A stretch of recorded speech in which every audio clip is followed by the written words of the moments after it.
Assalamualaikum warahmatullahi wabarakatuh. Untuk pertemuan ke-8 ini, untuk pemulihan tanaman, kita lanjutkan pada bahasan untuk mutasi gen.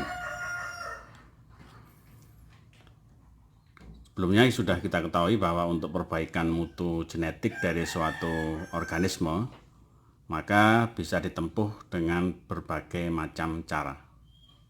Cara yang pertama yaitu bisa melalui seleksi. Jadi kita memilih dari berbagai macam varian yang ada, baik itu tumbuhan maupun hewan, kita pilih yang terbaik. Kemudian dari yang terbaik itu kita silangkan, maka kita peroleh mutu genetik yang bagus sesuai dengan yang kita inginkan. Seperti misalkan pada ternak, kita memilih sapi yang unggul, maka bisa melalui seleksi. Demikian juga tanaman. Kita pilih tanaman-tanaman yang bagus, kemudian kita silang dengan istilah dihibridisasi. Maka dengan persilangan tersebut, baik dengan 2 tetua maupun lebih dari 2 tetua, maka kita bisa memilih tanaman yang kita inginkan. Contohnya seperti bunga.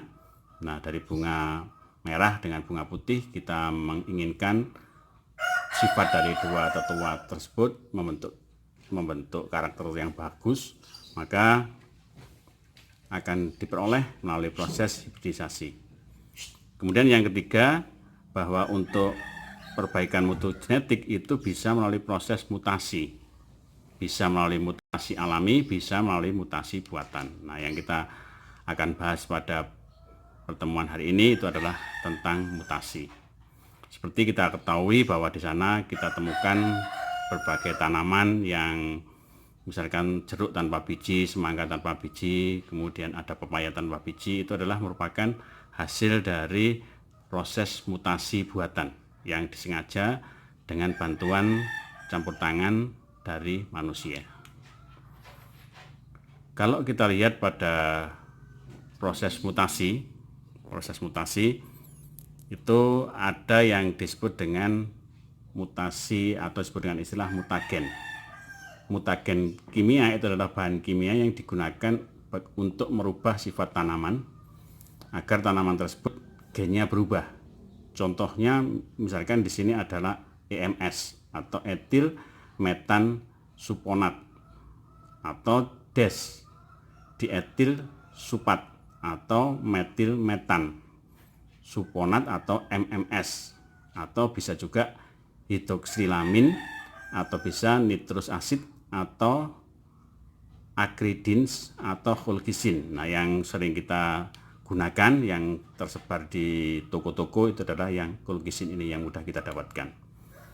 Ada lagi mutagen yang bisa kita gunakan untuk merubah sifat dari tanaman atau organisme, yaitu dengan mutagen fisika. Contohnya yaitu dengan menggunakan bantuan sinar seperti sinar X, kemudian ada sinar gamma, ada sinar beta, atau partikel-partikel yang lain yang digunakan untuk merubah sifat dari tanaman atau hewan. Kalau kita lihat bahwa mutasi itu bisa terjadi secara spontan, bisa juga terjadi secara buatan. Kalau mutasi secara spontan ini terjadinya secara alami, misalkan adanya petir dengan tegangan tinggi, maka secara tidak langsung bahwa petir itu bisa merubah sifat dari organisme atau tanaman. Bisa juga merubah dari sifat dari serangga atau insekta yang biasanya mudah sekali kalau dia terkena hentakan dari listrik tinggi, maka dia akan cepat mengalami proses mutasi. Kalau kita lihat definisinya, mutasi itu adalah perubahan yang berlaku secara spontan kepada kromosom atau gen yang mengakibatkan perubahan sifat. Sehingga pada mutasi itu yang perlu kita ingat, perlu kita catat, ada kata kunci yaitu kromosom dan gen. Jadi perubahan kromosom itu bisa merubah sifat dari organisme atau gen. Ini biasanya yang bersifat lebih dalam atau biasanya terjadi mutasi titik itu adalah pada gen. Jadi dua ini yang bisa menyebabkan perubahan sifat daripada organisme, baik itu hewan maupun tumbuhan. Kalau kita lihat, kita jabarkan dari mutasi Itu kalau kita lihat berdasarkan tempat terjadinya, itu bisa dijadikan mutasi genetik atau juga bisa terjadi karena mutasi somatik.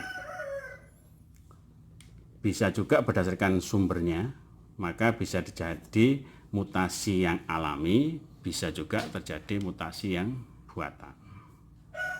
Kemudian kalau yang ketiga, itu berdasarkan tingkatannya itu dibedakan menjadi dua, yaitu mutasi titik dan mutasi kromosom.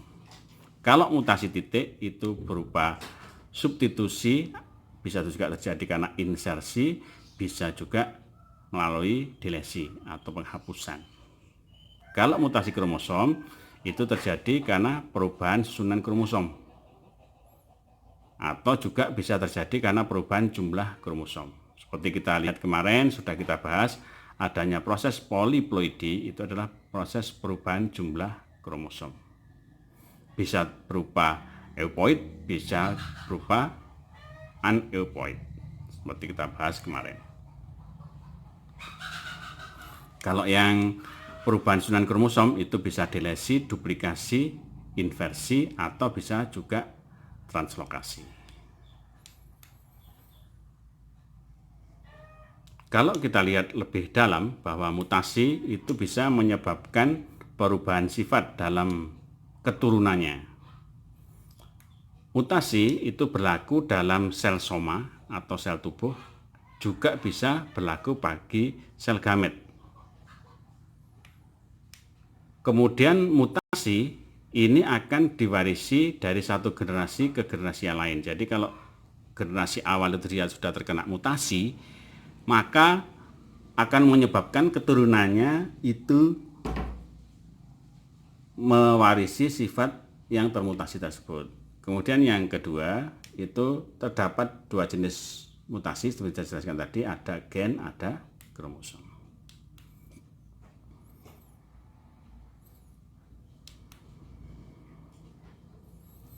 Kalau kita lihat mutasi gen, itu dia akan melibatkan perubahan dalam struktur dari satu gen. Mutasi gen itu mengubah atau menghasilkan gen yang baru untuk menggantikan gen yang normal. Sehingga yang berlaku adalah gen yang sudah tergantikan tadi, sehingga sifatnya itu adalah sifat yang akan diturunkan adalah sifat yang sudah berubah, sudah berbeda dengan tetua asalnya. Kemudian gen yang mengalami mutasi itu disebutkan juga dengan istilah mutan. Jadi organisme yang termutasi sudah berubah susunan gennya itu disebutkan istilah mutan. Kemudian ini sudah kita bahas, sudah kita singgung di awal, kalau terjadi mutasi kromosom, terjadi proses poliploidi, maka di sini akan terjadi perubahan bilangan kromosom. Bisa juga dia bertambah, bisa juga dia berkurang. Sehingga ada 2n+1, sehingga ada 2n+2, 2n+3 dan seterusnya. Nah, di sini kadang-kala sebagian dari kromosom itu terpisah dan hilang, berkurang berarti, atau dia melekat pada kromosom yang lain. Ini kejadiannya sudah kita bahas pada pertemuan poliploidi.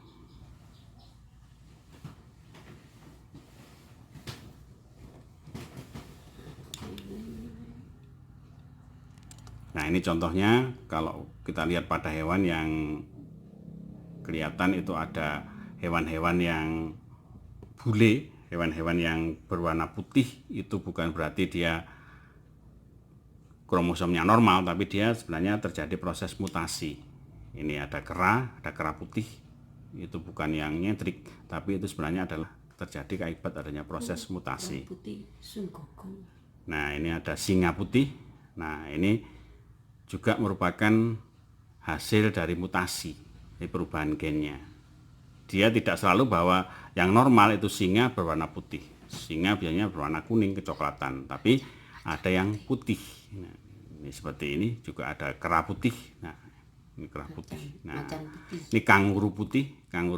Nah, ini juga mengalami proses mutasi. Ini singanya haus, ini putih, singa putih. Ini faktor-faktor yang menyebabkan mutasi itu ada yang disebut tadi mutagen, yaitu faktor luar yang boleh meningkatkan proses terjadinya mutasi. Jenis mutagen ini bisa berupa sinar gamma, sinar ultraungu, bisa juga berupa bahan-bahan kimia yang disebutkan di depan tadi. Nah, ini kalau ada mutasi yang disebabkan karena radiasi sinar ultraviolet, itu menyebabkan pada tanaman ini dia akan berubah sifat, atau juga bisa cuaca ekstrim. Cuaca ekstrim juga bisa menyebabkan perubahan sifat dari tanaman. Atau juga karena adanya sinar ultraviolet, maka tanaman itu bisa terpapar terhadap sinar-sinar tertentu, contohnya seperti sinar gamma. Nah, itu akan merubah sifat dari tanaman itu, sehingga tanaman itu pada turunannya dia sudah mengalami proses mutasi. Tadi kalau ada mutasi alami itu berarti dia terjadi secara alami. Kemudian terjadinya tadi ada kosmis, ada ultraviolet, ada radiasi internal. Kemudian ada juga terjadi karena kesalahan sewaktu replikasi DNA pada saat pembelahan sel. Nah, ini contohnya pada pisang itu ada yang buahnya satu pisang berbuah 3 atau berbuah 2. Nah, seperti ini. Itu bukan berarti kemudian ada hal tertentu yang gaib, bukan, tapi itu terjadi karena proses mutasi. Kemudian ada pohon kelapa, ini punya cabang berapa? 1, 2, 3, 4, 5, 6. Bercabang 6. Ini bukan berarti karena ada sesuatu yang kemudian gaib dan sebagainya. Ini terjadi karena proses mutasi pada pohon kelapa. Ini contohnya pisang-pisang. Nah, ini contohnya ada tandan pisang yang sampai menurun ke bawah. Nah, ini seperti ini. Ini bukan berarti ini ada sesuatu yang menyebabkan dia berubah jadi gaib begini, enggak. Ini karena terjadi proses mutasi. Mutasinya terjadi karena proses mutasi alami. Jadi saudara jangan heran kalau ada kejadian-kejadian di alam yang seperti ini, itu terjadi karena proses alami. Jadi mutasi alami. Di samping mutasi alami itu ada mutasi buatan. Mutasi buatan itu ya mutasi yang sengaja dilakukan oleh manusia, baik melalui induksi atau perubahan materi genetik yang dilakukan oleh manusia dengan sengaja. Mutasi yang buatan ini bisa menggunakan sinar radioaktif, misalkan sinar X atau Röntgen, kemudian sinar ultraviolet dan sebagainya yang disengaja.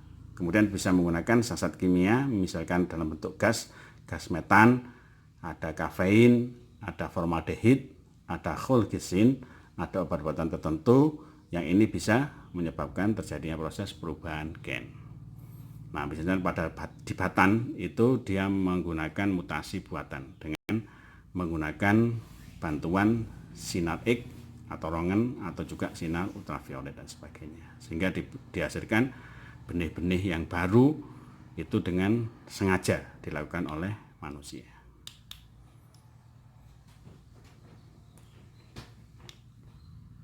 Ini contohnya misalkan pada organ tanaman yang